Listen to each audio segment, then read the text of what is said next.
নমস্কার, আমার নাম মৌসুমী চক্রবর্তী। আবৃত্তি করছি কবি কাজী নজরুল ইসলামের লেখা নবার নামটা পাঠ। একে একে এক, বাবা কোথায় দেখ। দুই একে দুই, নেই কই একটু শুই। তিন একে তিন, ওহ গেছে আলপি। চার একে চার, ওই ঘরে আছার। পাঁচ একে পাঁচ, হই দেখ ফুলের গাছ।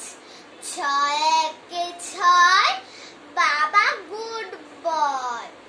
সাত একে সাত, পণ্ডিত মশাই কান। আট একে আট, আমি বড় লাট। নয় একে নয়, আর একটু ভয়। দশ একে দশ, বাবা